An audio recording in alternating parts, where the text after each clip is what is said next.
أعوذ بالله من الشيطان الرجيم بسم الله الرحمن الرحيم والصلاة والسلام على سيدنا محمد وعلى آله وصحابته ومن تبعهم بإحسان إلى يوم الدين.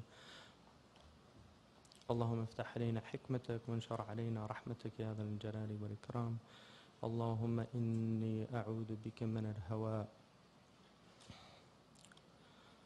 ومن العجب وسطوته ومن اللسان وفلتته ومن القلم وزلته. اللهم افتح علينا فتوح العارفين وافتح على الحاضرين والغائبين يا أرحم الراحمين. ولا حول ولا قوة إلا بالله العلي العظيم. Alhamdulillah. Before we start, I just want to do a few La ilaha illallah and then pray on the Prophet sallallahu alaihi wasallam.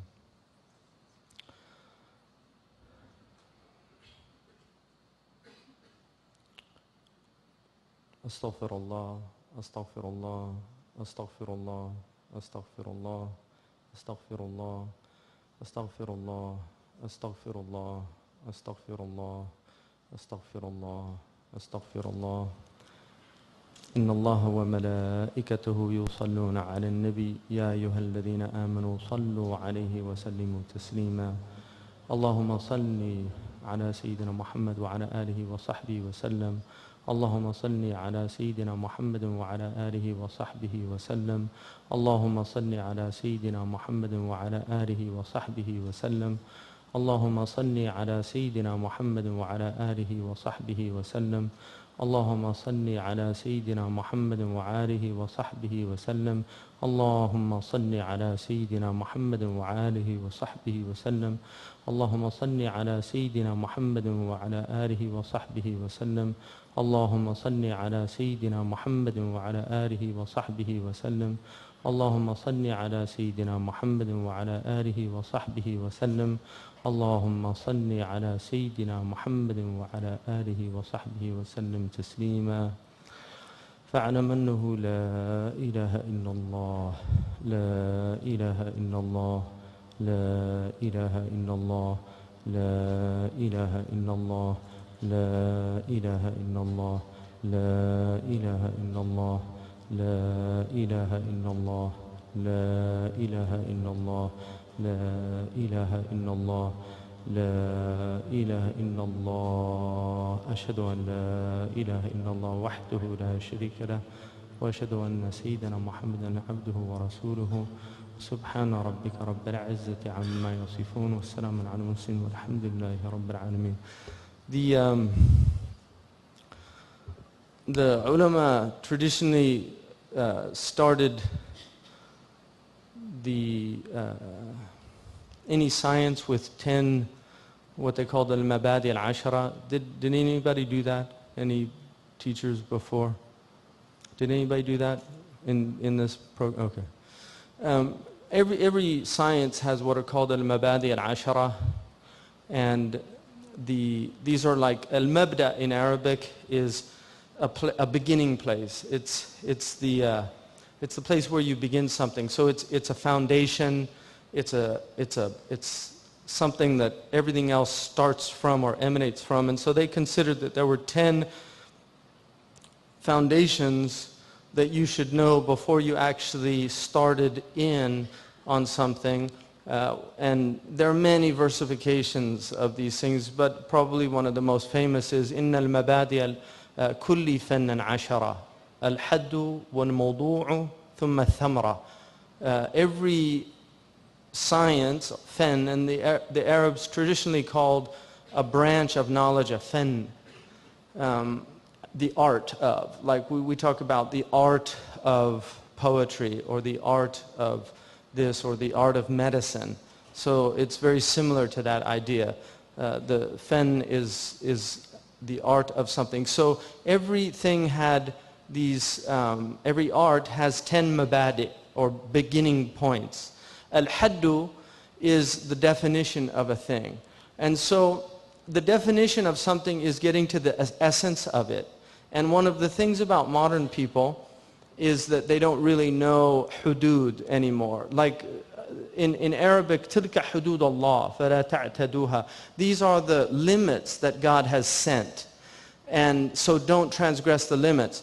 The limits of language are the definitions, the had that you use. It's very important when we speak that we understand the words that are being used. One of the great problems in human societies is the breakdown of communication.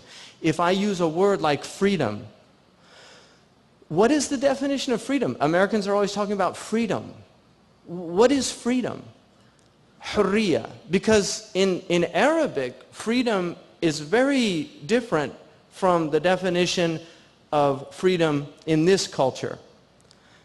For instance, freedom in the pre-Islamic culture, the hur was in contradistinction to the slave. So a free person was somebody who was not a abd. The hur and the abd.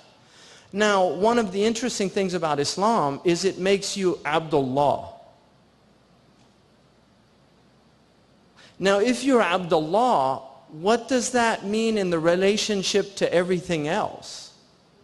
You're free. Because the ubudiyya is only to Allah. It's not to anything else. And so, the hurr, the Arab poet says, al-hurru abdun ma tama', that the free man is a slave as long as he's covetous, as long as he's greedy, as long as he wants. Wal-abdu hurrun ma tama', and the slave is a free man if he's content.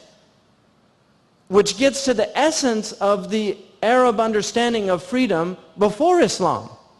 That freedom is moral freedom. It's freedom from want, not freedom to. In our culture, freedom has almost been entirely defined by freedom to. Now, I'm using this just an example because I could give a whole talk just on freedom and the different ideas about freedom, but I'm only using that as a segue into the idea that when terms are not defined, miscommunication arises. So if you're talking about aggression to me, and your understanding of aggression is my understanding for terrorism, we don't have a dialogue.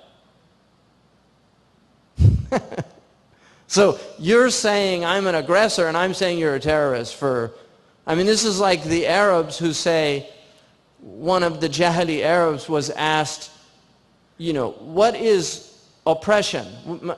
Ma huwa haddul jawr? What is the definition of injustice? And he said, when my neighbor comes and takes my goats and my camels and my women, because they had razaya, they had, you know, the ghuzat, the Arabs in Jahili Arab, they used to go and attack the other people. And he said, well, so what's justice? And he said, when I go take his goats and his camels and his women. So the Arabs also say, ba'ukum tajurru wa ba'ila tajur. You know, your preposition works in the sentence, but you're not granting my preposition the same agency. I mean, that's a grammarian's way of saying the same thing. So a Yemeni told me, he said the whole problem with America, he said, it's like the wolf that came down and the sheep was drinking from the pond. And he said, I'm going to eat you. And he said, why? And he said, kaddarta alayya al-ma', you know, you got the water all muddy. And the sheep said, when? He said, last year. And the sheep said, I wasn't born last year. And the wolf said, well, your father did it. So we don't have communication, so you have to identify things. Now the word had means limit. Mahdud means limited. Like Imam Tahawi says about God, la hududa. God has no had, has no limit. He's limitless, without limit. So a definition defines something and gives you, and it's done through what they call tard wa aks. It's done through exhausting the possibilities. So when you describe, if you give a definition of a human being, the logicians define the human being in the Arabic tradition as al-hayawan al-natiq. Right? This is the al-hayawan al-natiq, the speaking animal. That we're animal, we're hayawan, but we're not like other animals because we're rational. We can speak, we can articulate. That's why in Arabic, logic is called mantiq, which is the tool by which you speak. So the natiq is the one that can speak and make arguments and set up arguments. That is the definition of a human being. And then you have descriptions of human beings. A lot of people confuse descriptions with definitions. So when we look at the definition of tafsir, haddu tafsir, what is tafsir? In order to get to a definition, you have to look, first of all, the Arabs, the scholars of this tradition always say, you have to explain the term. You have to know the definition of the term itself. The term tafsir comes from al-fasar, which is kashf, to unveil or to remove a veil from something, to remove something so that you can see it. كشفنا عنك الغطاء. We have removed the ghita from your eyes. We've removed the ghita. People have a ghita, they have this veil over their eyes. Allah says that He removes that veil on Yawm al-Qiyamah. And then فَبَصُرُكَ الْيَوْمَ حَدِيد. Today your eyes are like hadid, piercing, eagle eyes. So the word, and when you get into ilm al-ishtiqaq, which is a very interesting knowledge in Arabic, which is the science of word derivations and the fact that words that share letters have similar meanings. And this is throughout Arabic, which is one of the miracles of Arabic and a proof that the language is tawqifiyya, that no human beings could have worked this out to put, because words share a letter like ilm, amal, and lama'. You know, if you just switch the words around ilm and then put amal and then lama', those are the three that come out of that. So ilm is knowledge, amal is action, action is based on knowledge, and when people know something and act according to their knowledge, they become lama', brilliant. Al-ma'i is a brilliant scholar. So they're related. Now fasar in Arabic is kashafna. Another related word is safar, to journey. What happens when you journey? Journeys are about discovery. Journeys are about unveiling. The Arabs say, yusfiru an damirihi. He's telling me what's inside. He's revealing his innermost thoughts to me. The Arabs say that the musafir is the one yusfiru an khuluqihi. A traveler will let you know his character, because when people travel, their character gets unveiled. So the tafsir is the science of unveiling the meanings of Qur'an. It's to reveal the meanings of Qur'an. That's the had. The mawdu' of the topic of the Qur'an, the next is the mawdu'. The topic of the Qur'an is kalam Allah. That's what it's about. The topic of the Qur'an is dealing with kalam Allah. And then its thamra, its benefit is ma'rifatu kalamillah tibqan lil waqi'. You know, it's to understand the knowledge of, and as a way of drawing near to Allah subhanahu wa ta'ala, you understand, that's the benefit that is derived from the science itself. The benefit. The benefit is to know, when I read the Qur'an, Yasin, wal Qur'an al-Hakim, I know what Qur'an al-Hakim means. And the benefit of that is that I understand that Allah subhanahu wa ta'ala is talking to me. Now, if I know, when we get into the masail, I'll do that when I get there. But and then the next is wafadruhu. The fadl of the Quran, wafadruhu nisbatun wa wadi'. The fadl is the virtue of the science itself. There's different sciences have different virtues. For instance, grammar is a beautiful science. It's one of the most important sciences because without it you can't understand classical languages. English is not a grammatical language. It has a grammar. It has a grammar, but it's not a grammatical language in that you do not need to know its grammar to understand it. It's very easy to learn Arabic, to learn English and communicate in English, and you're going to have miscommunications, but you can understand it without knowing because it's not an inflected language. So if I say akada Musa kusa in Arabic, I have to understand Musa as a person and kusa as a food, because the inflection of that sentence, it could be the zucchini ate Moses. That could be the meaning. If kusa is marfu'a and Musa is mansub. But I don't know that because the harakat don't show up. That's the way English is. So there's room for ambiguity in English in terms, but English follows a syntax. English doesn't let you say the cucumber ate Musa and it means Musa ate the cucumber. In Arabic you can say the cucumber ate Musa, but you can mean Musa ate the cucumber. Do you see the difference? Because the syntax in Arabic, the structure of the language is very flexible. You can put the verb at the end. You can put the verb at the beginning. You can put the verb in the middle. In English, you put it in the beginning or the middle. In German, you put it at the end. There's a Jewish theory that that's why they were able to do what they were doing, because they don't think about the action until the end of their sentence. So language there's a lot of problems that happen in communication.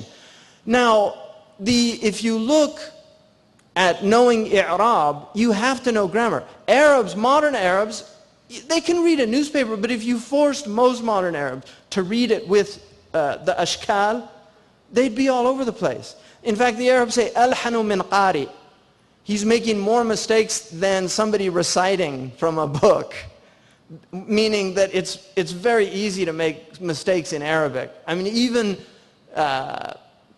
ulama who really know Arabic very well make grammatical mistakes sometimes. Really, it just happens. And it's rare. One of the few people I ever saw that I never heard him make a mistake grammatically was Shaykh Mustafa al-Makki. He was an Egyptian Azhari that I used to go listen to him do commentary on the hadith, and it was just, people used to go just to hear him talk.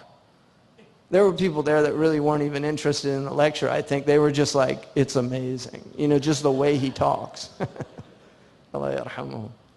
Shaykh Abdullah bin Bayya is like that also. So there are Shaykh Sa'id Ramadan al-Buti. I mean, these people are like maraja in Arabic. If you listen to them, and they've spent, but still, you get into these books and you will find that they can misunderstand things.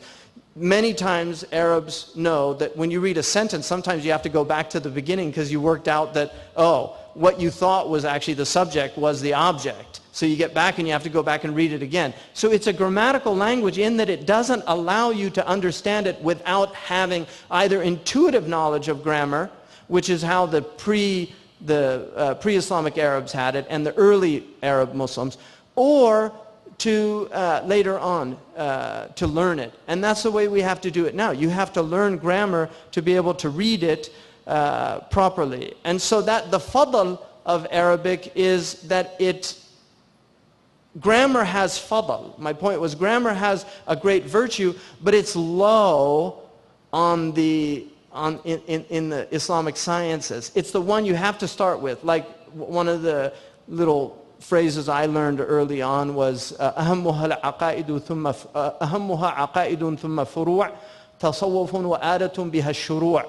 You know, this is like tartib of knowledge. The most important knowledge, أهمها عقائد, is to learn your aqidah. And then فروع, to learn like the practical things to do in your religion, tasawwufun, to work on purifying your heart, and then alatun biha shuru', and then a tool that you have to begin with, which is Arabic grammar. So even though it's the least of the sciences, all of them are based on it. Al-Arabiyyatu miftah al-ulum. Al-Arabiyyatu miftah al-ulum. It is the key to knowledge in our religion. If you don't know Arabic, you do not have access to knowledge in the same way that somebody. There's secondary sources, and you meet people that are very learned about Islam. So you can't say that somebody can't understand Islam without understanding Arabic. I don't believe that. But to get into the sciences of Islam, you have to learn Arabic. And certainly these primary sources, because they'll be until the end of time in Arabic. The Qur'an cannot be translated. It can't. And in reality, no real great literature can be translated. It just doesn't work. Anybody who knows two languages and has read a piece of great literature in both languages, they know the original is always better, if they really know it, because you can't, and language is too nuanced. So that is, and then nisbatun, the nisba is what the science is related to. Like طب is نسبته إلى العلوم التي تتعلق بصحة ومرض البدن. It's a science that's related to the health and disease of a body. That's the relationship.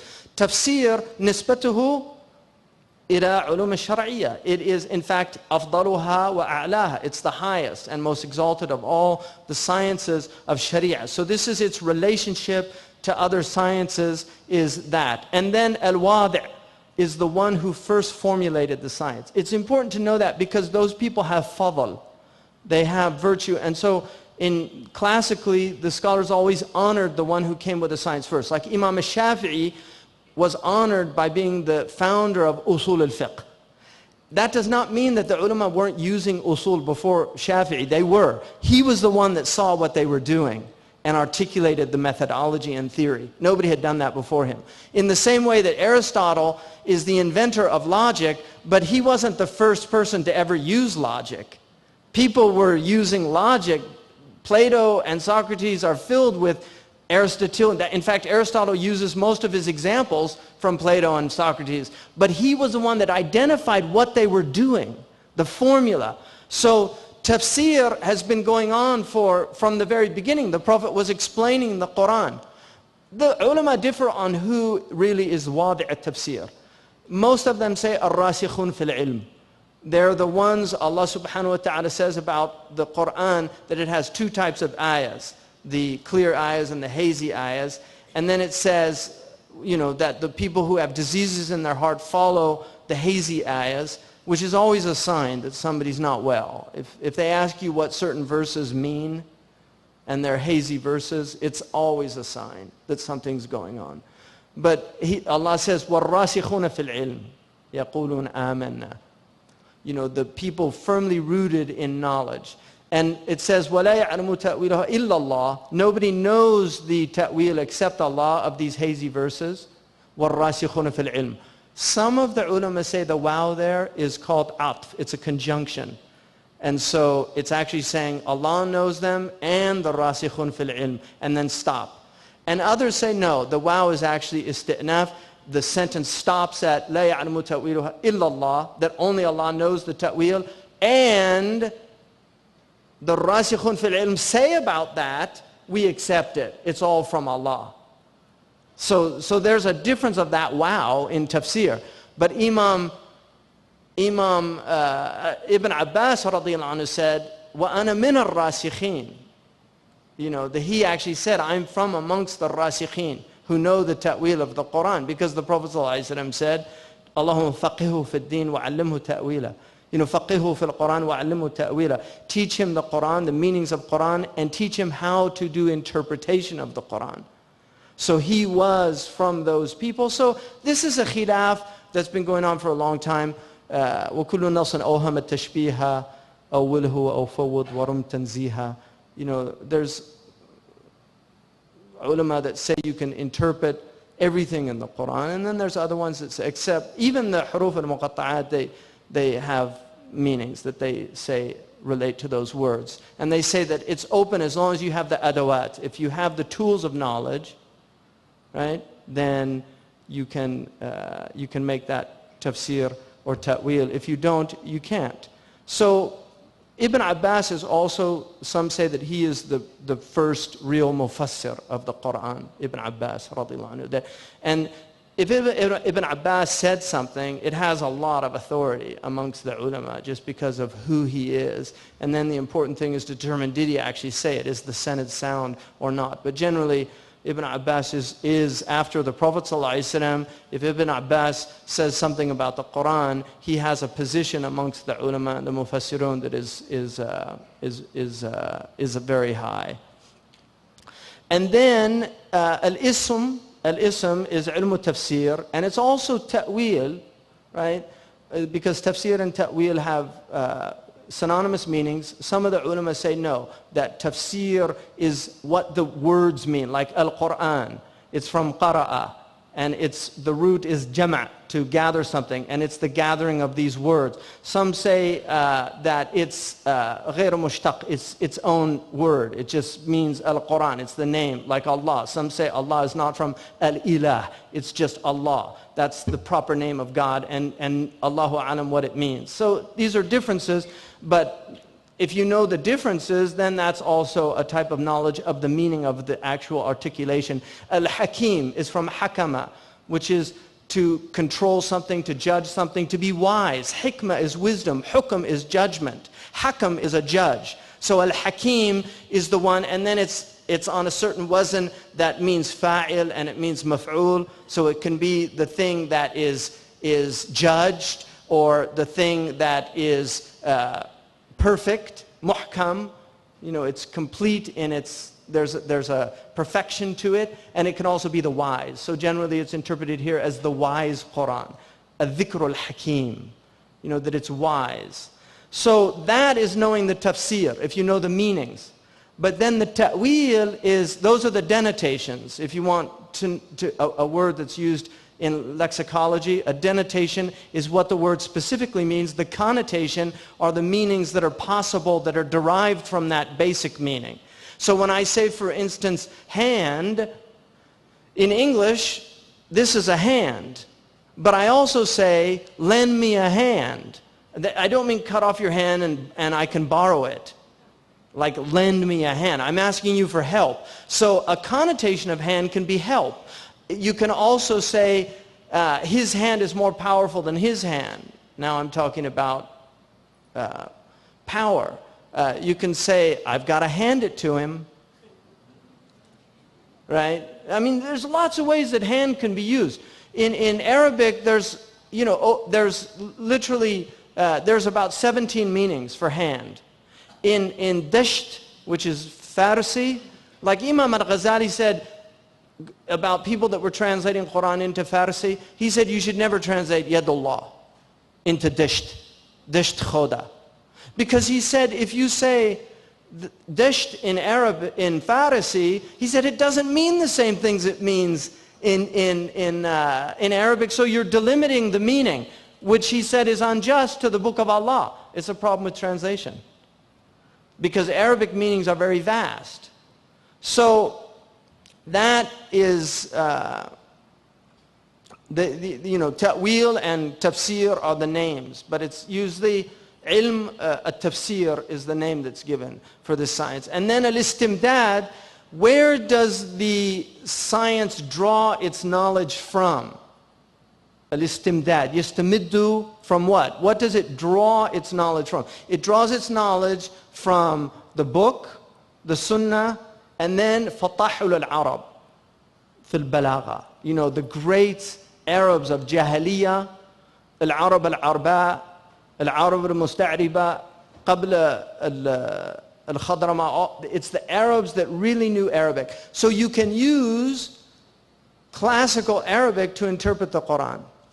And one of the most foundational principles of Quranic interpretation is that it be in accordance with the Arabic language. If you make a tafsir that is not in accordance with the Arabic language, there's two things. Usually it's considered batil, but there are some of the ulama that allow for what's called ishara, right? Ishara, which is a meaning that has a truth to it, but it's not really specific to the actual language itself. But there's a truth to it. So for instance, attaqullah wa yu'allimukum Allah. Have taqwa of Allah and God will teach you. Many scholars have used that as a jumla shartiyya, a conditional sentence. If you have taqwa, God will teach you. That's not what the Arabic says. So that's an ishara from the ayah. It's not a tafsir of the ayah. Do you see? Because the ayah actually says, "Attaqullah wa yu'allimukum Allah kayfa tattaqun."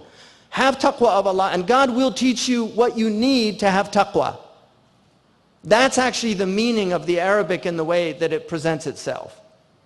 But you can take an ishara like that, but isharas are very dangerous. And Imam as-Sulami wrote a book called Al-Haqa'iq, which is a Sufi interpretation of the Qur'an. Some of the ulama said it's not haqa'iq, it's bawatil. Because haqa'iq means realities, bawatil means falsehoods. So some of the ulama said it's bawatil. So this has been going on for a long time, as you can assess from that. What Imam Ibn Juzay al-Kalbi says, إِذَا أَنصَفْنَا, if we're fair, فِيهِ حَقَائِقْ وَبَوَاطِلْ. There's realities in it and there's also falsehoods.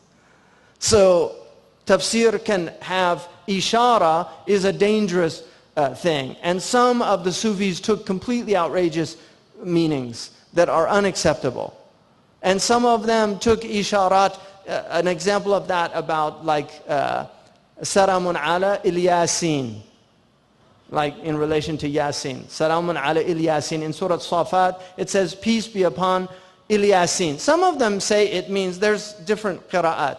One of the qira'at is Il Yasin, and so they say it actually means Ilyas, because the siyaq, the context of the verse, was talking about Ilyas. And the other ayahs mention that, peace be upon the prophet that it was talking about. So here it means Ilyasin. But there's a qira'ah sab'iyah that says Al Yasin, the family of Yasin. And some of them say Ilyas was Ilyas ibn Yasin. And so it was actually the family of Yasin. Some of them say that Yasin means the Prophet Muhammad sallallahu alaihi wasallam, that it means Ya Sayyid or Ya Insan, and it's addressing the Prophet. Innaka Yasin, innaka. Surely you, Yasin, are from the messengers. So they say Salaman ala al Yasin is prayers that peace be upon the family of the Prophet Muhammad sallallahu alaihi wasallam. Some of them say Yasin is a name for Qur'an. And so Salamun ala al Yasin, Salamun ala al Qur'an. So these are interpretations.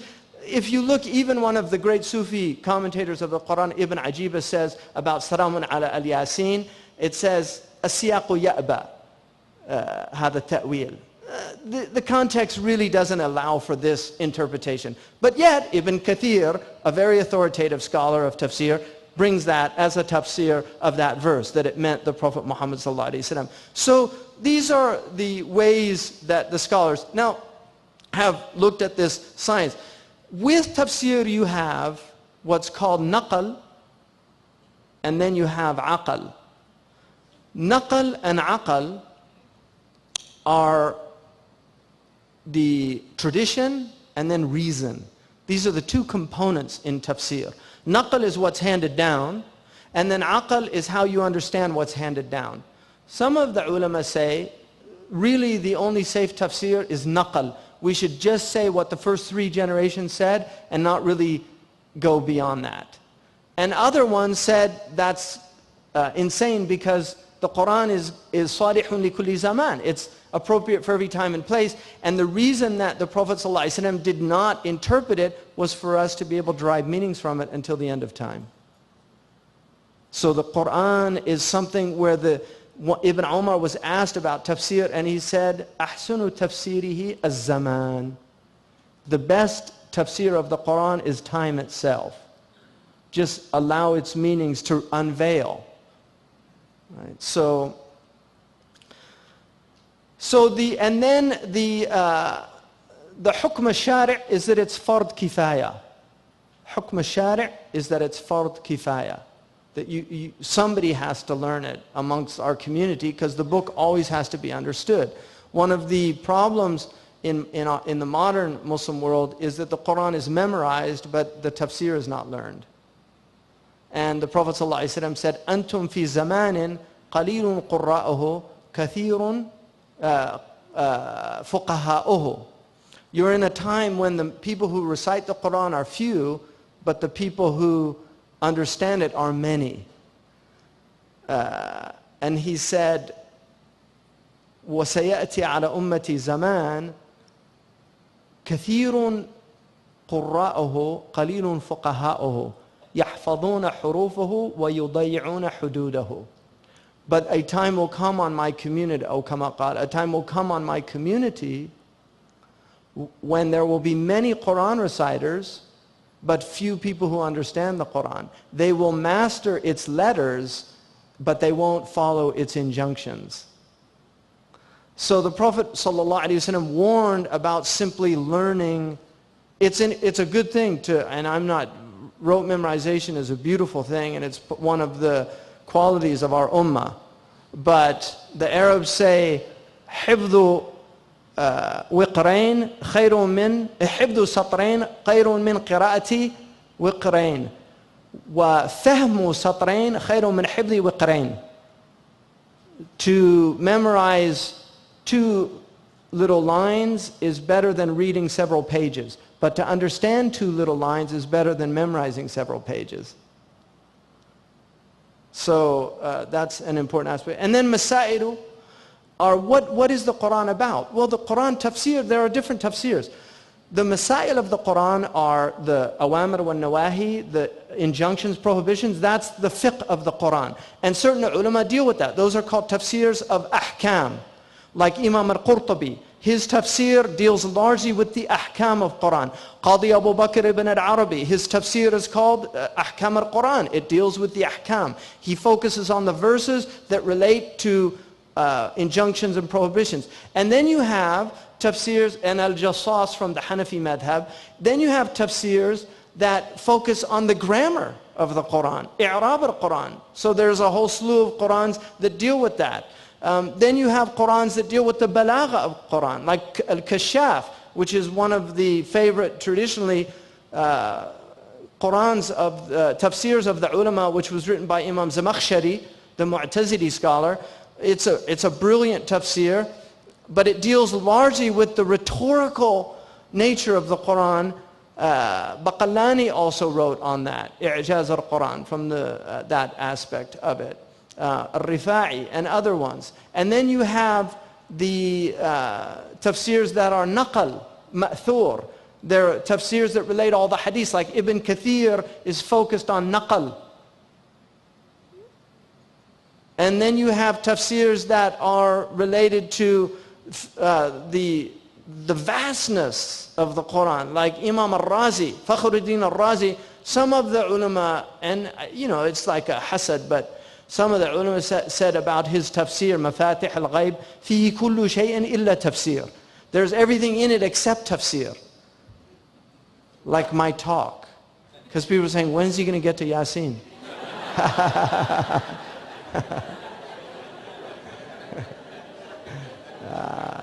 Yasin's not easy.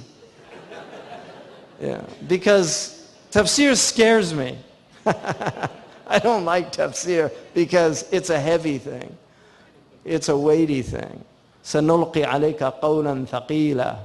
We're going to thrust on you a weighty word. The Quran used to, when the Prophet had the Quran come down, the camel, Abu Bakr had his leg under the Prophet's thigh, and he thought his leg was going to break from the weight of the Prophet's thigh when the wahi was coming down. But the camel couldn't ever hold him. If the Quran came down when he was on the camel. And one of the amazing things is that the Quran has been revealed in all these different places. Like fi sama on al-Isra, fil ard, and bayna samai wal ard when he was on the camel.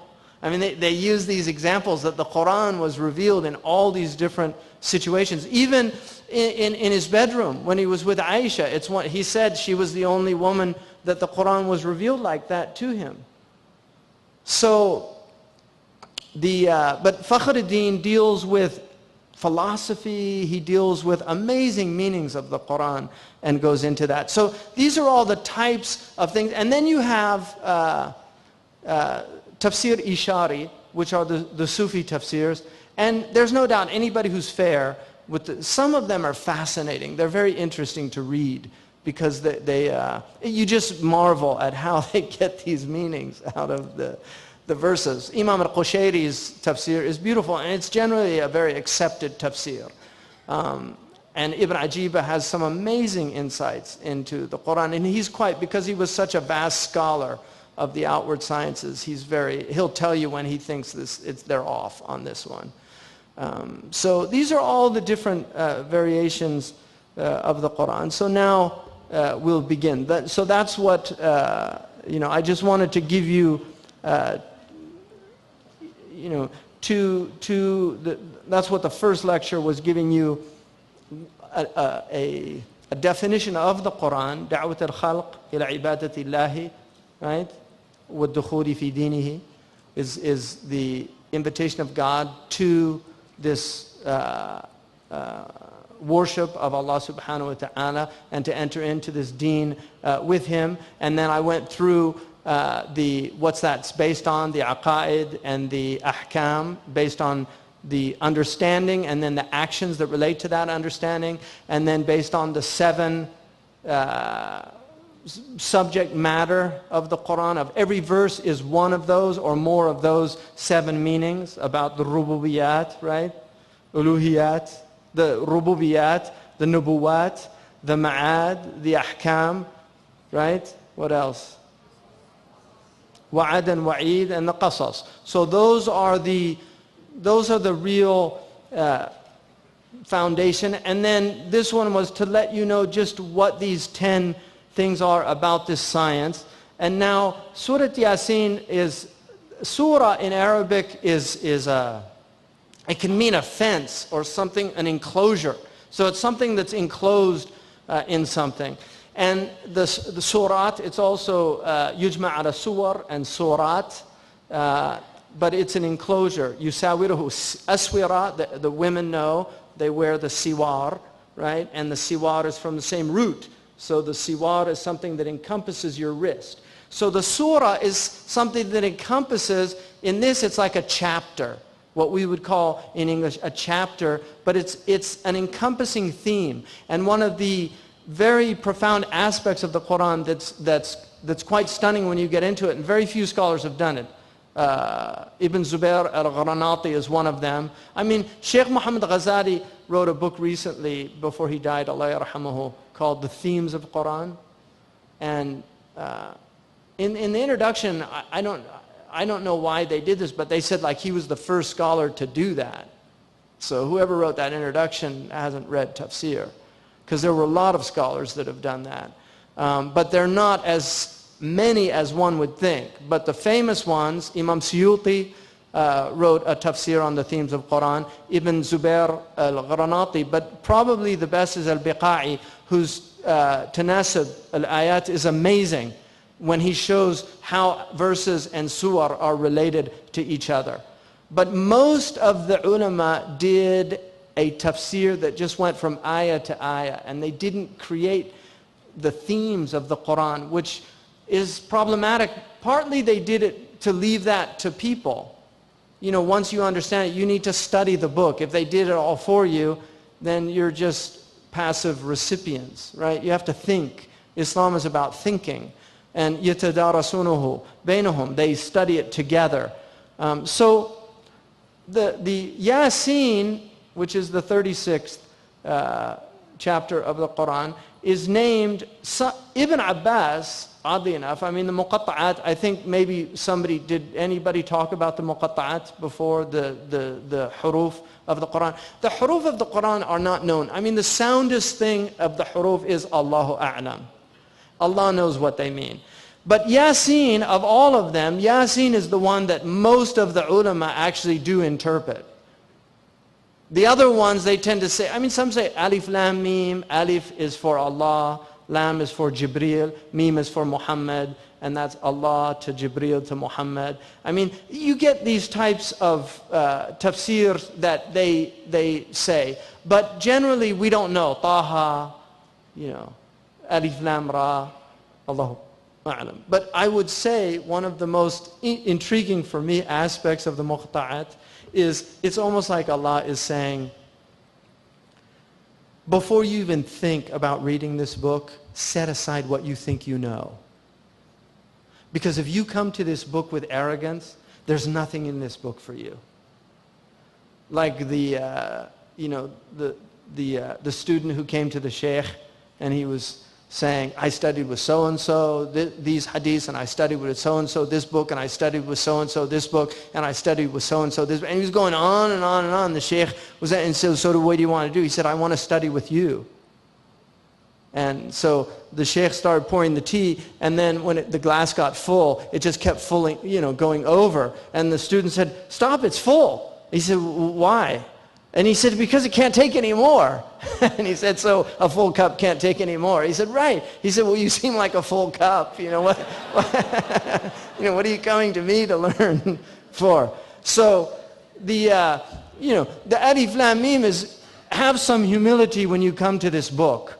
Now, another aspect is Saussure, for people who know linguistics or people who study linguistics. Saussure, who was a famous linguist, about 100 years ago, developed a theory of language, which is where we get structuralism from. Structuralism, the idea that languages have these deep structures, and he identifies language as being related to differences, that language is not about definition so much as it is about the differences of things in relation to other things. So there's these structures, and if you work out the semantic patterns, you can understand language. One of the things Saussure says, though, is the phoneme is meaningless. That's a principle in structuralism, that all of language begins with doubled phonemes. You need a dyad to begin, like of. You need those two sounds. Doesn't really mean anything. Doesn't mean anything. That was Saussure's theory. This negates that theory because it's meaning all the way down. Even the letters have meanings. We just don't know what they mean. Everything is meaningful. Nothing is without meaning. These letters are amazing. And the Arabic letters are amazing. Ayn is an amazing letter. Ayn. I mean, just you have to say it, Ayn. And it's like squeezing and Ayn means essence. It's the essence of something. It means the eye. Right? That's an amazing thing. Look at Lam. Lam is an amazing letter. Lam. Have you ever seen babies when they put their tongue, mothers know this, they always put their tongue, newborns, you know how they put their tongue on the top of their mouth? And they do that. Do you know how they do that? Am I making this up? They all do it. All babies do that. That's the beginning of La ilaha illallah, because that was what we were created to say. And so they're learning how to use that tongue to say the lam letter. You know what lulan means in Greek? Lulan? It means to soothe. Because the most soothing sound to the Greeks was la la la, which is why we say lullabies. La ilaha illallah. Why is that? Why is that recognized even by the ancient Greeks? That sound, la la la la la la la la. You have to teach, no, it's not la la, it's la ilaha illallah.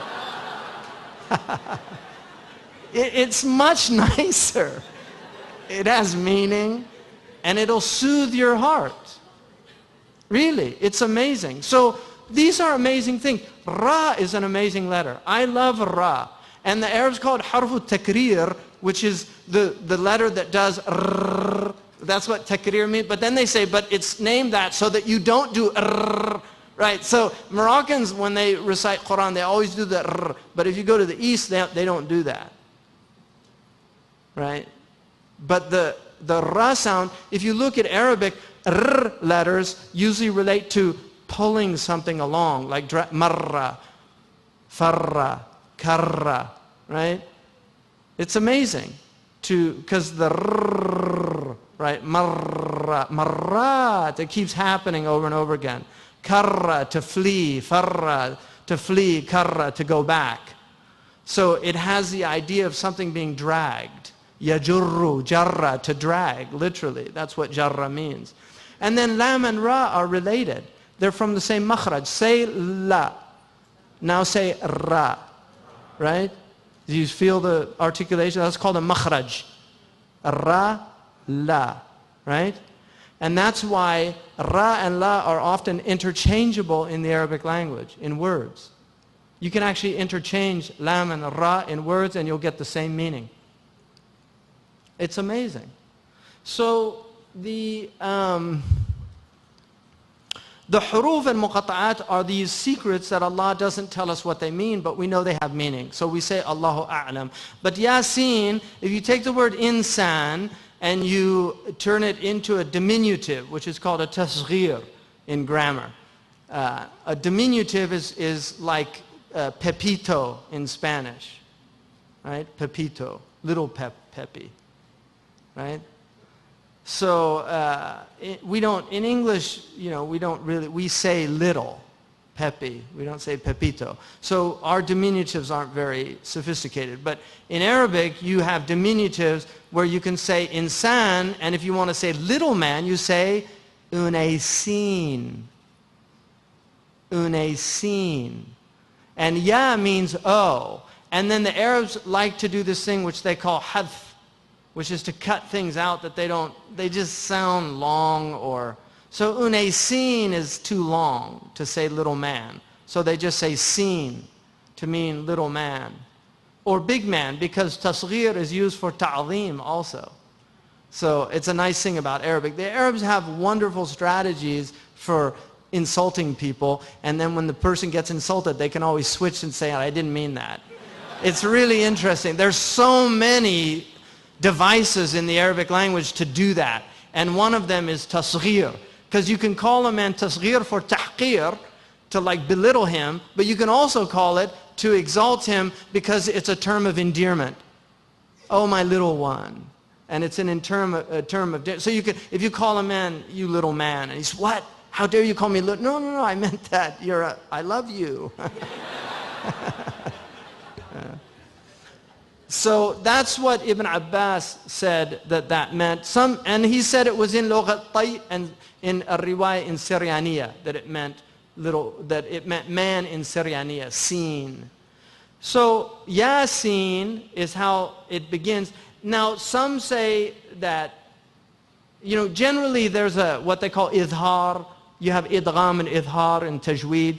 Idgham is when you assimilate a word into another word, like with the huruf al-idgham, yarmalun. So you say sirajan wahaja, that's idgham. Some say that the sin gets assimilated into the following wow, and others say that it's idhar, which would be unusual because the noon is a letter of assimilation. But there are points in that. Kalla bal rana ala qulubihim is an example of lam, which would normally have an idgham there. It has idhar in that surah. But in Warsh you don't. There's idgham. So you say kalla bal rana ala qulubihim in Warsh, riwayat Warsh. There's idgham. In the other there's idhar. So some of them say it goes Yasin wal Qur'an, like that, into that. And others say no, you stop on Yasin and do that. And then it has the med on both of those letters. So it begins with that opening. And then it begins with an oath. And this is one of the things about the huruf al-muqatta'at, is that they are always dealing with the Qur'an. So if you look at it's always followed by some expression of the Qur'an. One of the things that happened to the Prophet ﷺ when revelation came to him, it was like a bell. Now a bell is reverberation. It's dawi. If you look at the word kun, and I learned this from a great musician, but I thought it was a very interesting, he was a famous oud player from Nubia, Hamza Alauddin. Because he said Allah began existence with kun, and he said that the ka is a cutting sound, which is true, it's used for cutting. In fact, in Arabic, many words that have cut relate to cutting. And in English, we even use cutting, to cut. So ka is a cutting sound. And then noon is a vibratory sound. Kun. And so he was saying that the silence, from that existence comes from nothingness into being. So it's literally cutting the nothingness, and then the noon is the reverberation of existence. And one of the things that we know about existence is it's all reverberating. Like physicists tell us, everything has a resonance. Everything is resonating. And so resonance is dawi in Arabic, dawi. And the Qur'an, they talk about the Qur'an resonating. That the Sahaba كانوا يقرؤونه كالدوي النحل, like the reverberation of the bees. And one of the things about reciting Qur'an with tajweed is that you're forced to do these sounds that you normally don't do, which creates these resonances and affects you, because these things have an effect on you. When you recite the Qur'an properly, it's forcing you to, your whole body begins to resonate. Yasin. It's there. The sound itself is power. The sound is power. There's power in the sound itself. And so it's followed by this oath. The wow there is for qasam, to swear an oath. Wal Qur'an al-Hakim. By the Qur'an, the wise Qur'an. Wal Qur'an al-Hakim. And that's why it's Qur'ani al-Hakim with the kasra, because of the wow. Wal Qur'an al-Hakim. Innaka lamin al-mursaleen. Indeed, verily, you are one of those who have been sent. Why? Why the oath? One of the interesting things about when you say something, that a proposition, somebody will say, bring your proof. What lawyers always do, if they're good, is they always establish their proofs before the proposition. So they give you all the reasons, and then they have their summation, which is to tell you why. Because they want you to rationally come to the conclusion, and then they'll add stories in there to get the emotional content as well, because they know that emotion's important. But they will give you the rational, and then they bring you the proposition. Now, you have to understand an oath, because one of the things about modern people is they don't know the power of words anymore. I'll give you an example. In this country, who knows Alexander Hamilton? First time probably ever mentioned in a discussion of the Qur'an. But Alexander Hamilton was the Secretary of Treasury under Washington, right? How did he die? In a duel with a man called Aaron Burr, who had been vice president. Isn't it interesting that we had a vice president in this country who killed the Secretary of Treasury in a duel? I mean, America, the beautiful, it's amazing. I mean, could you imagine them doing that now? Maybe they should. Solve some of the problems in Washington. You know, I challenge you to a duel. I demand satisfaction. You know, Glenn Beck, I'd like to challenge him to a duel. I mean, these people have to know that words have meaning. That you can't just say things and not think that there's no meaning attached to those things. When you disparage the honor of people, when you vilify human beings that you have no knowledge of, and you say things about them and who they are and what evil they've done, they've had no trial.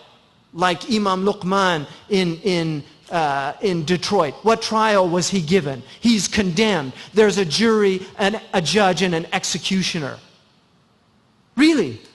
There's no uproar about that. Because he's a poor man. He's an insignificant man. He's in an inner city, in the worst part of America, that looks like a war zone. And people don't care about people like that.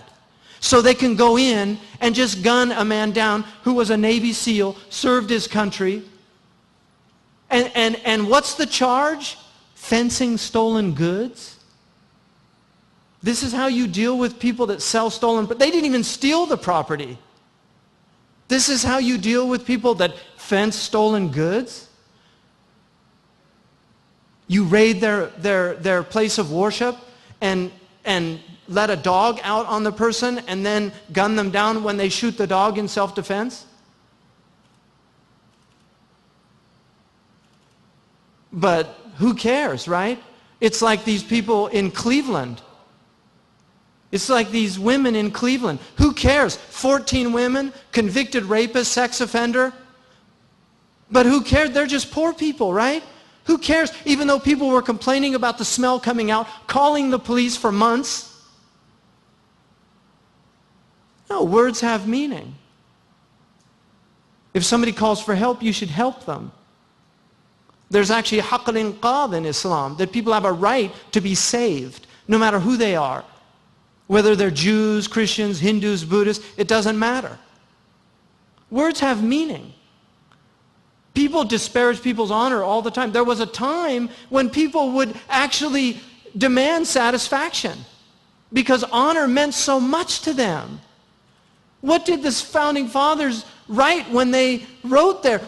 Upon this we pledge our lives, wealth, and sacred honor. Sacred honor. Honor in Arabic is shahama. It's very similar to the English meaning of honor, an honorable person. He's an honorable person, a man of his word, a woman of her word. That's what words are about. And that's why we don't even understand oaths anymore. Oaths, there's books in our tradition written on how to get out of oaths.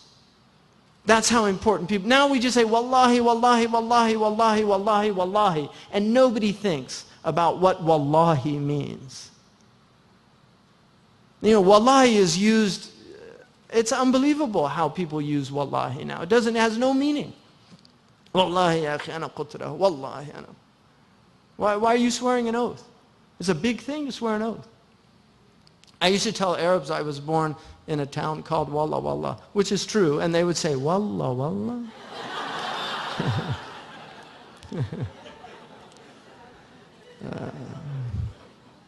So I'm Walawi, the man from Wallah Wallah.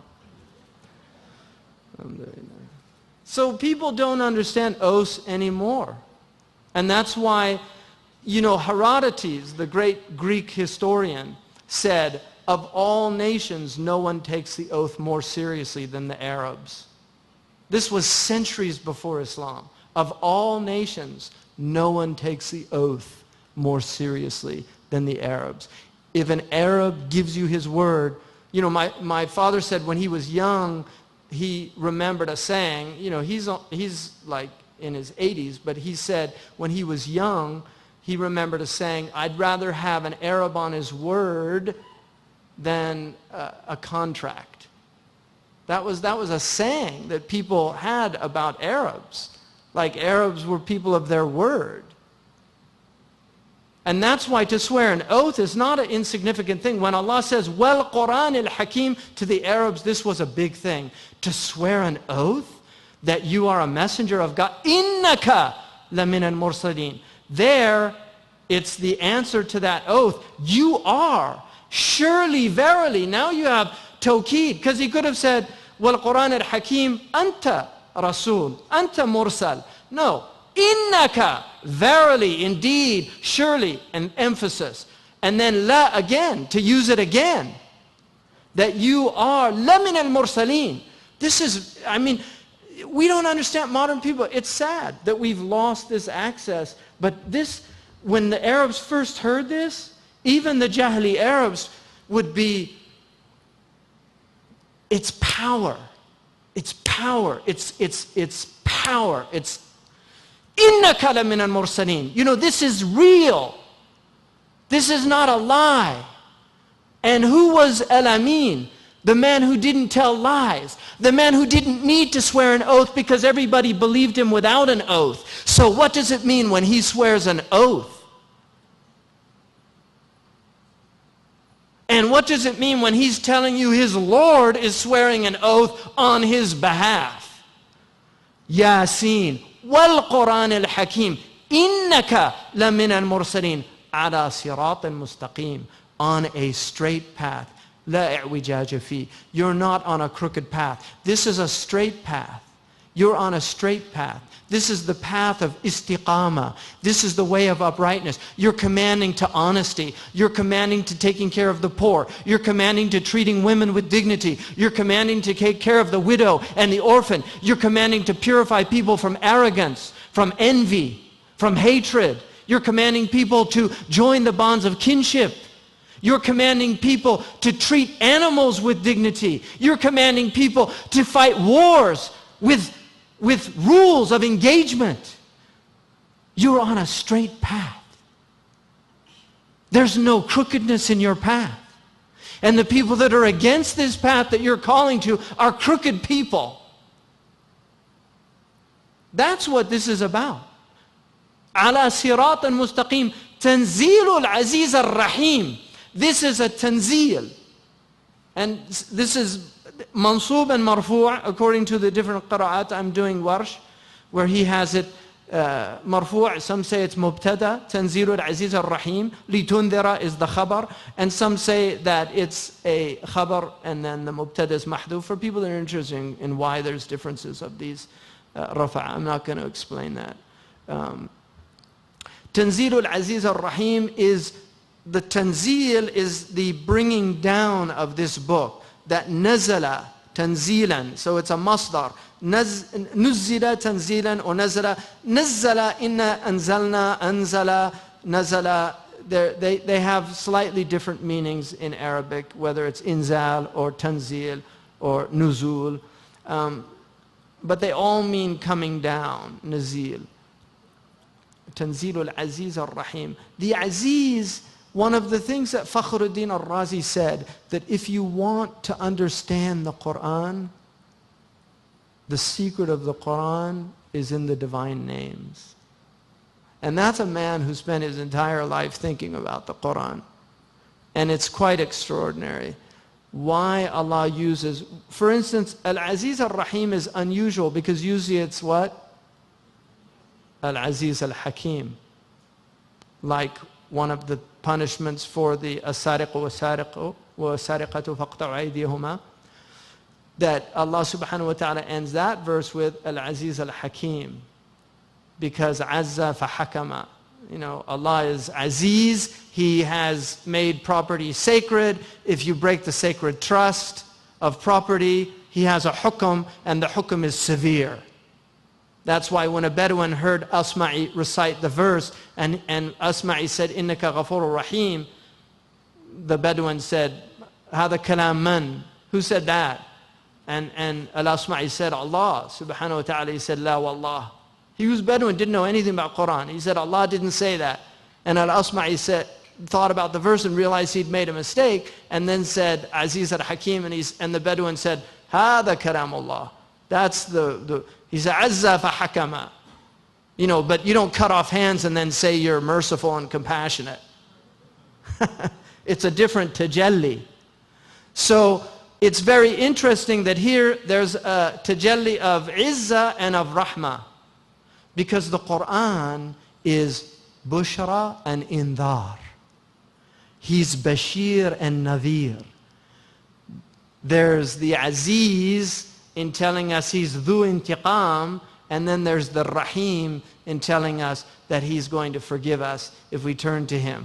So this is Tanzilul Aziz al-Rahim. It has izzah and it has rahmah. It has jalal and it has jamal. He's Dhul Jalali wal Ikram, and this is his book. So it's coming with both Izzah and Rahmah. لِتُنذِرَ قَوْمًا مَا أُنذِرَ آبَاؤُهُم. In order for you to warn a people, لِتُنذِرَ قَوْمًا مَا أُنذِرَ آبَاؤُهُم. That you should warn a people. And then the ma, and this is one of the interesting things about Arabic. Generally they say that's ma nafiya, that it's a negating ma, that they had not been warned before. That is for al-Arab al-Aqarib, al-Aba al-Aqarib, because they didn't have warners. There's Ahl al-Fatra are between Ismail and the Prophet ﷺ. Those are the Ahl al-Fatra, because the Arabs didn't have messengers from Ismail on. But the Arabs before that had messengers. So some of them say that the ma there is masdariya, some say it's mawsula. So it could mean لِتُنذِرَ قَوْمًا مَا. In other words, what?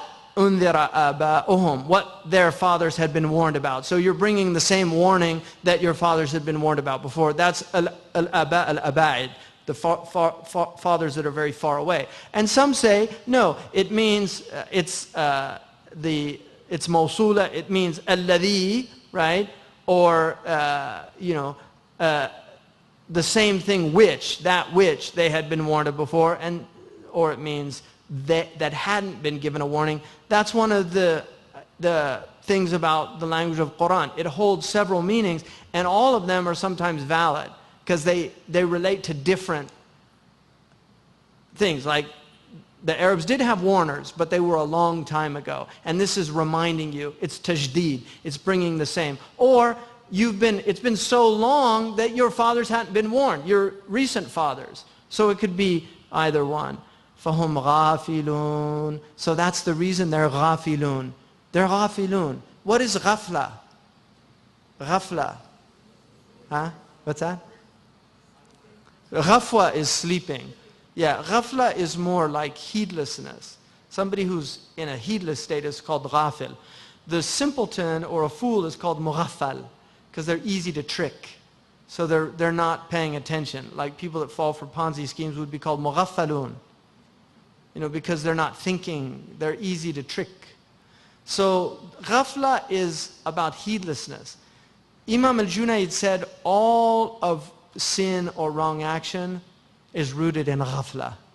That's the basis of it. That if you were really aware of God, you could never sin. If God was present in your heart, it would be impossible to sin. Ya ayyuhal insan, ma gharraka bi rabbika al-kareem. You know, Allah said, oh, you human being, what has put you in this state of delusion about your Lord? One of the Mufassirun said, أَعَدَّ جَوَابُهُ فِي سُؤَالِهِ. He put his answer to the question in the question itself. What has taken you away from your generous Lord in that you think that you can do these things that you can do and you're not going to be taken into account? What did it? Where's the jawab? Where's the answer in the question? Your generosity. Because people can only sin when they're experiencing the generosity of creation. That's when they sin. You can take something for nothing when you think there's something that can be taken for nothing. That's when you steal. Right? So Allah is so generous to His creation that sometimes people forget. And that's what ghafla is. It's a forgetfulness. It's a state of forgetfulness. The Arabs before Islam were in a state of ghafla. They're in a state of ghafla now. The whole world is in a state of ghafla. You know, welcome to planet Earth. I mean, 6 billion people and we're all in a state of ghafla. It's amazing. So if all the doctors are sleeping, who's going to tend to the patients? We were in a madhouse. The asylums, you know, one of the crazy people got the key and they've let all the doors open and all the doctors are sleeping. And then we're wondering why there's wars all over the place, because the people that are supposed to be running the insane asylum are in ghafla themselves, or they've gone mad. You know, inna la fi zamanan, inna la fi zamanan li farti shududihi, man laysa yujanninuhu falaysa man la yujanninuhu falaysa bi'aqili. You know, we're in a time that's so extreme in its madness. If it doesn't drive you mad, you are mad already. Welcome to the modern world. Yeah. And then they wonder why Fort Hood and, you know, and Cleveland and Florida and what, you know, people are going mad because the world has gone mad. It's an insane situation. And the psychiatrists, you know, when they go mad, they're supposed to be treating the mad people. And that's exactly my point, is that when the people that are treating have gone mad, you know that things are bad. Because the Muslims are actually supposed to help people. You know, Algeria, who's from Algeria here? Nobody's from Algeria? Moroccans, I know. Nobody's from Algeria. Algeria, 200 years ago, was sending aid to Europe during the famine. Wheat. Aid to Europe during their famine. Algeria. I'm not making that up. It's Algerian history. Sending aid. Like now you have Western countries send aid to Muslim countries.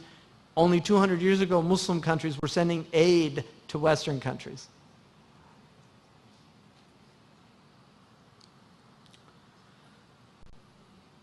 One of the things about ghafla, a word that's interesting in English is called acedia. It's not really used anymore. And it's interesting words that disappear, right? Like sin. Do you ever hear anybody use that word anymore? Sin, seriously. People, you'll never hear sin. Have you ever heard anybody on TV say sin? They don't, unless it's Sunday on those funny channels. And then they use it too much. That's all they use. Which leads one to wonder what's going on there too. But sin is a beautiful word. Khati'a in Arabic is sin. You know, does anybody know the original meaning of khati'a in Arabic? It's a mistake, but it's a term that the Arabs used for something that they did. It's an archer's term. In classical Arabic, the khati'a was to miss the mark. You know what sin means in Old English? It's an archer's term, to miss the mark. Yeah, I'm not making that what she says seriously. No, I'm making up. Google, you've got Google.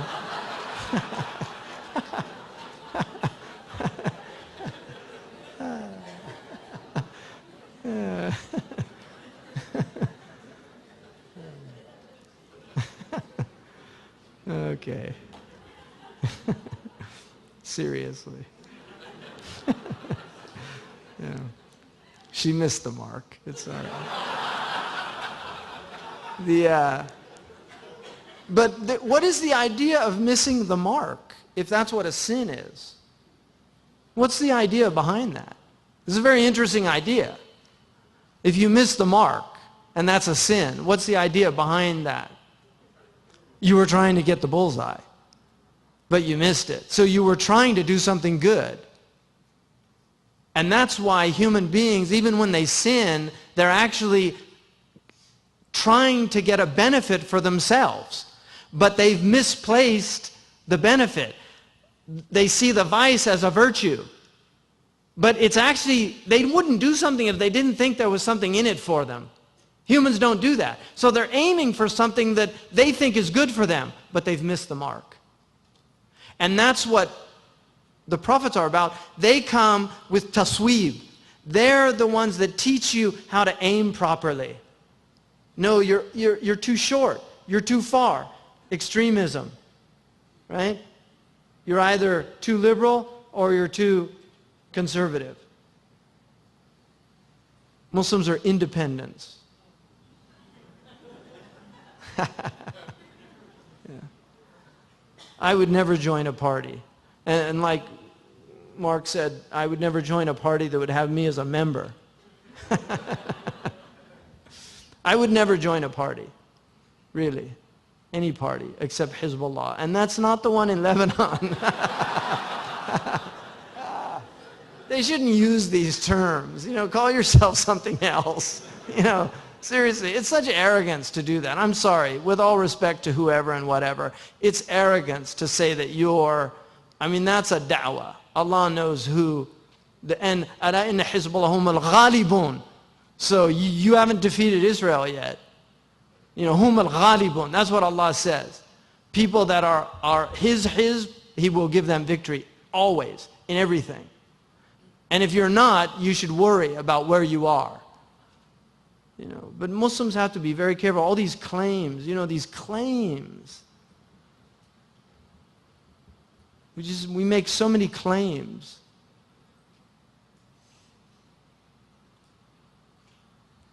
And we get into politics and then people get mad. He's dissing Hezbollah. Allah. لَقَدْ حَقَّ الْقَوْلُ عَلَىٰ أَكْثَرِهِمْ فَهُمْ لَا يُؤْمِنُونَ. The qawl, حَقَّ الْقَوْلِ, ثَبَتَ الْقَوْلِ, it's been confirmed on the majority of them that they're not believers. They don't believe.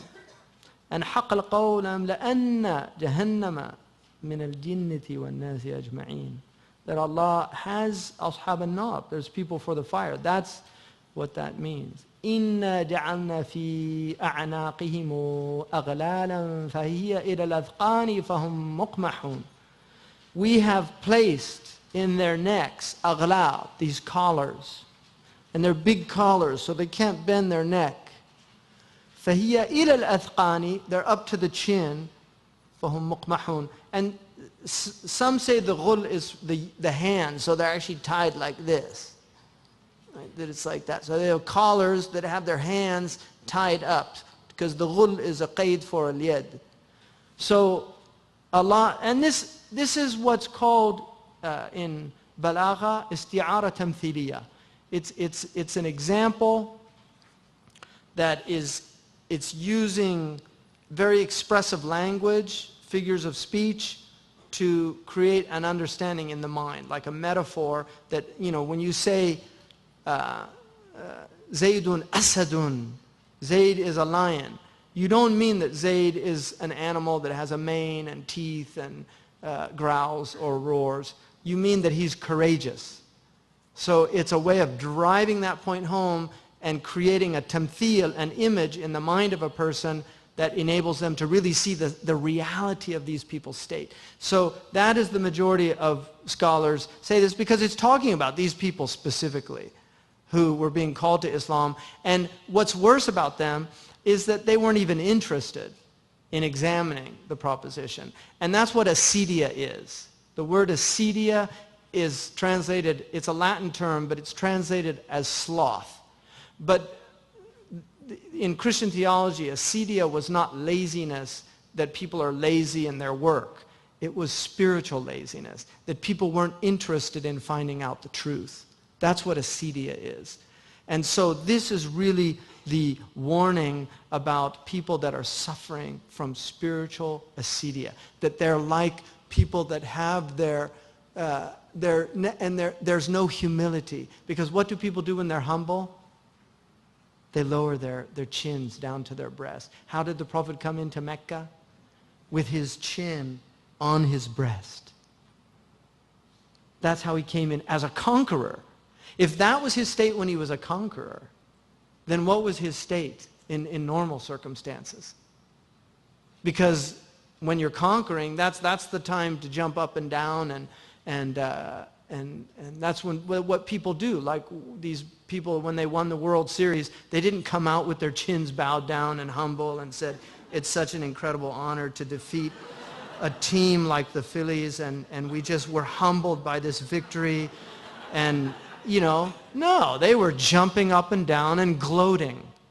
Shamata, right? Really, that's what people do, right? It's very different. In the old days in sports, you actually went out and shook the hands of the people and said, what a great game you played. Because sports was to teach people about humility and being gentlemen. Really, that's what sports was about.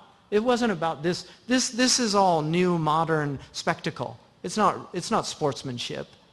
It's not how sports was. It's just modern man and woman, fallen. Yeah, that's all it is. See, and that's what this is talking about. It's arrogance. It's people with their heads high. And then Allah says, فَهُمْ مُقْمَحُونَ. Muqmahun is a term taken from camels, right? قَمَحَ الْجَمَلْ فَهُوَ قَامِحٌ. The camel, when they would take them to water, and it would raise its head up and refuse to go down and drink. That's what the camel, I lived with camels, so I know camels are very bright animals. Camels, first of all, the first time I rode a camel, it knew immediately that I'd never ridden a camel. And I grew up riding horses. Horses and camels are very different. But literally the first thing the camel did, it took me to a thorn bush and started like rubbing me in the thorn bush.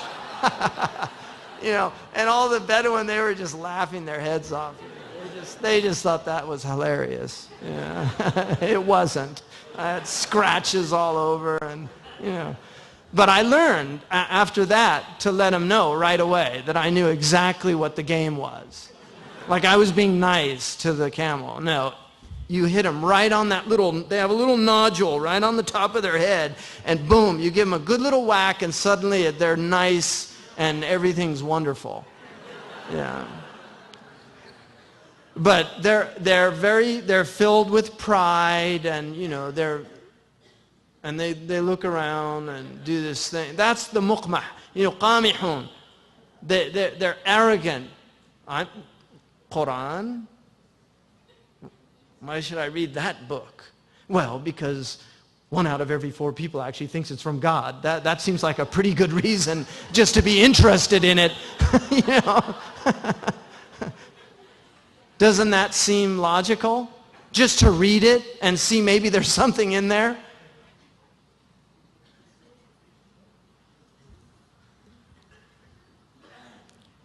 وَجَعَلْنَا مِن بَيْنِ أَيْدِيهِمْ سُدًّا وَمِنْ خَلْفِهِمْ سُدًّا فَأَغْشَيْنَاهُمْ فَهُمْ لَا يُبْصِرُونَ. And we put before them a sud, which is like a barrier, or sad in Hafs. It's a barrier. سُدًّا وَمِنْ خَلْفِهِمْ سُدًّا فَأَغْشَيْنَاهُم. So there's a barrier in front of them, which is their understanding of akhirah. They don't know where they're going. They don't know where that they're going to be dead and raised up. And also, وَمِنْ خَلْفِهِمْ سُدًّا. And behind them, they don't even know where they've come from. So they're people trapped in temporality. They don't know past, because if they reflected on the past, they would know that the destiny of the people of the past is their destiny. They're trapped in temporality. And فَأَغْشَيْنَاهُمْ. And over them is a ghishawa, right? There's a veil over their eyes. They can't see. فَهُمْ لَا يُبَصِرُونَ. They don't have penetrating sight, basira. وَسَوَاءٌ عَلَيْهِمْ أَنذَرْتُهُمْ أَمْ لَمْ تُنذِرْهُمْ لَا يُؤْمِنُونَ. It's the same whether you warn them or you don't warn them. They don't believe. Now the problem, and this is important for Muslims, one of the problems with modern Muslims is they assume everybody's kafir if they're not Muslim. These verses aren't talking to everybody who's not a Muslim. They're talking about people who are arrogant, puffed up, filled with pride, and wouldn't give you the time of day. Read the descriptions of the kuffar in the Qur'an. They're jawwal, they're mutakabbir, yistakbirun, they're mukhtalun fakhur, they're zalimun. I mean, these are the attributes that Allah gives them. Most people are nas. A lot of them are just in ghafla. They're just nas. That's why Allah first calls people ya ayyuhan nas before He calls them ya ayyuhal kafirun or ya ayyuhal ladina kafaru. He calls them ya ayyuhan nas. Because initially He didn't call the Arabs ya ayyuhal kafirun because they weren't kafirun. But after seeing miracles, after witnessing everything that they had witnessed and treating the Prophet ﷺ the way they treated for doing nothing other than calling them to their own success, Allah said, حق القول. No, this is too much. You can't get away with this. So it's important, that people should not apply these things to people that they see out there walking around. The majority of these people, even though they have a legal status, which is outside of Islam, you don't assume about people that, I'll give you an example. And it's just an example from my own experience. I made a statement right after 9/11 where I said, if it was in an interview with a newspaper, that if there were any martyrs in that event, it would have been the firefighters. And somebody went to my teacher in Saudi Arabia, my teacher, Shaykh Abdullah bin Bayya, and said that I said that the kuffar were shuhada. Now, it's very interesting. First of all, Shaykh Abdullah said, what word did he use? Did he say shaheed? He said, no, he said martyr. He said, well, look it up in the dictionary. And because he knows French, he said martyr. He said, it's true, they're martyrs. Because in French, a martyr is the one that gives his life for other people. That's called manduha, The thing about Muslims is they're supposed to actually look for excuses for people. So he was just being a good Muslim. But anyway, my point is that the assumption was they were kuffar. Did you check those firemen? Did you go and ask them what they believed and how? The basis is not kufr, it's iman. People are believers before they're disbelievers. The assumption about people is belief before it's disbelief. Because belief is a fitra state. Isn't our deen al-fitra? Don't we believe that people are actually by fitra inclined to believe in Allah subhanahu wa ta'ala? So their inherent state is belief. And disbelief is actually a state that comes later because of arrogance for whatever reasons. But these are too severe. You're making things too, it's just simple kuffar, Muslim. Just makes everything easy. You know, just Red Sea, split it.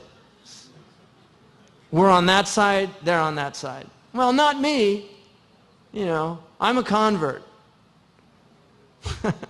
Okay, so I know what it's like on both sides. Because I've been on both sides. And by the way, kuntum khayra ummatin ukhrijat linnas, you were the best people, past tense. No, seriously. That's the tafsir. Read it for yourselves. Muslims talk about kuntum khayra, and they think like it's present tense. We're the best people. No, what are you doing for humanity right now? Where's your great medical discoveries? You know, where's your aid to starving countries? What are you doing for Darfur? What are you know, I mean seriously, what, just tu'minuna billahi, right? And then what? تأمرون بالمعروف وتنهون عن المنكر. It's not just iman billah. You have to be actually out there doing things to get the khayriyah in this ummah. But that's a past tense. Kuntum khayra ummatin ukhrijat linnas. That group were all converts. For people that you know, your daughter's too good to marry to the convert because you know you've got your tree that goes back 12 generations, and he doesn't even know who his great grandfather was. You know, just something to think about.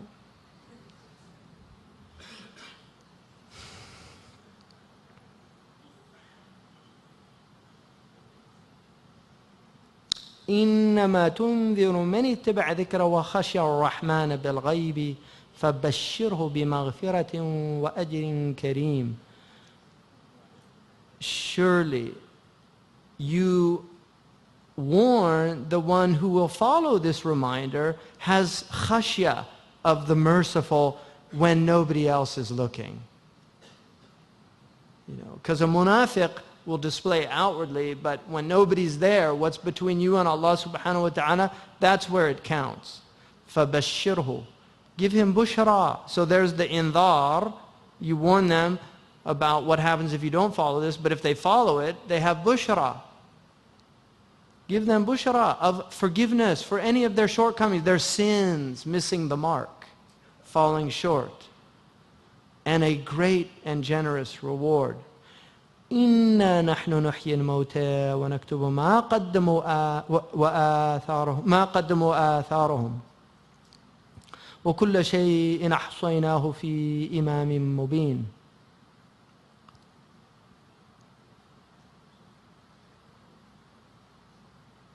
So Allah, and this is at the essence of Yasin. We bring the dead to life. وَنَكْتُبُ مَا قَدَّمُوا وَآثَارُهُمْ. And we write down everything that they are bringing forward to the Yawm al-Qiyamah, all of their actions, وَآثَارُهُمْ, and any traces they leave behind, what they bring forward and what they leave behind. That's all going to be أحصيناه, ضبطناه. We've given it specific accounting and reckoning. في إمام مبين. The imam here is the book, في كتاب مبين, because the book, it leads you, right? The book leads you.